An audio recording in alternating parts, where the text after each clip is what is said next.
राधे राधे। नमस्कार दोस्तों, आप सभी का स्वागत है हमारे यूट्यूब चैनल पर।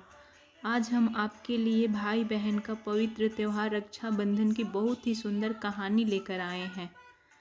एक समय की बात है, किसी नगर में एक साहूकार के 3 बेटे और 3 बहुएं रहते थे। साहूकार के सबसे छोटी बहू बहुत सुशील और संस्कारी थी।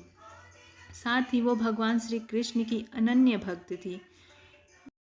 श्रावण के महीने में साहूकार के दोनों बहुएं अपने अपने पीहर जाने की तैयारी करने लगी। सुबह जल्दी उठकर घर का सारा काम करने लगी तो छोटी बहू ने पूछा, क्या बात है दीदी, इतनी जल्दी जल्दी काम क्यों कर रही हैं? तो उसकी जेठानियाँ बोली, कल रक्षाबंधन का त्यौहार है। कल हम सभी को अपने अपने भाइयों को राखी बांधने अपने पीहर जाना है। अरे तुम्हारा तो कोई भाई नहीं है, तो तुम क्या जानो रक्षाबंधन का महत्व, भाई बहन का रिश्तों का महत्व। छोटी बहू को ये बात बहुत बुरी लगी और वो भगवान श्री कृष्ण के प्रतिमा के समक्ष खड़ी होकर खूब रोने लगी और बोली, अगर मेरा कोई भाई होता तो मैं अपने पीहर जाती। अगले ही दिन रक्षाबंधन का त्यौहार था।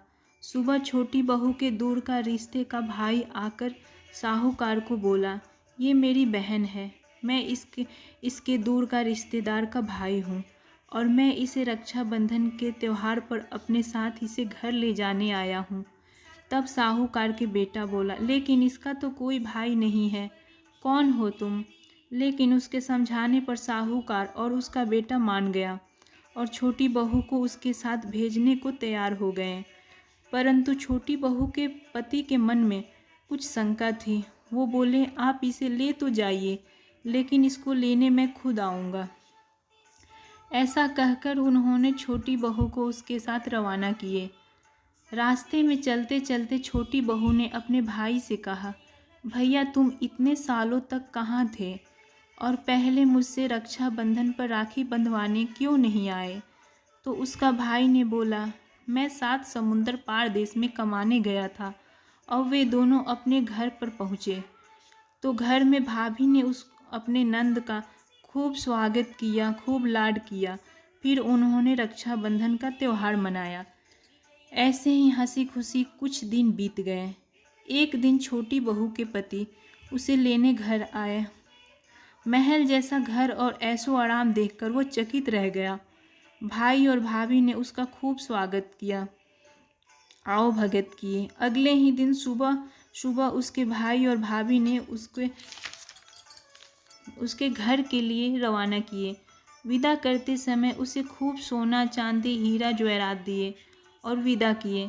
थोड़ी दूर जाने पर छोटी बहू के पति ने बोला, अरे मैं अपना गलती से अपना कुर्ता वहीं भूल आया हूँ। तब छोटी बहू बोली, कोई बात नहीं, आपका कुर्ता तो पुराना था, इतनी दूर वापस जाओगे तो घर पहुँचते पहुँचते अंधेरा हो जाएगा। परंतु उसका पति बोला, नहीं, मैं वापस जाकर अपना कुर्ता ले ही आता हूँ। ऐसा कहकर वे दोनों उसके भाई के घर के लिए वापस रवाना हुए। जैसे ही भाई के घर पहुँचे तो देखा कि भाई के महल नुमा घर की जगह पीपल का बड़ा सा पेड़ है और उस पेड़ पर छोटी बहू के पति का कुर्ता टंगा है। ये देखकर वो बहुत नाराज हुआ और अपने पत्नी से बोला, ये क्या काला जादू है? कौन था वो जो तेरा भाई बनकर तुझे यहाँ लेकर आया था? मुझे तो शुरू से ही शक था, इसीलिए मैं तुझे लेने आया था। बता कौन था? वो ऐसे कहकर छोटी बहू को मारने लगा। इतने में तेज प्रकाश के साथ भगवान श्री कृष्ण स्वयं प्रकट हुए और बोले, मत मारो इसे, ये मेरी बहन है। हर साल रक्षाबंधन के त्यौहार पर ये मुझे राखी बांधती आई है और अब मैंने इसका भाई होने का फर्ज निभाया है। इसे मैंने अपना बहन माना है। छोटी बहू और उसका पति हाथ जोड़कर श्री कृष्ण के चरणों में गिर गए।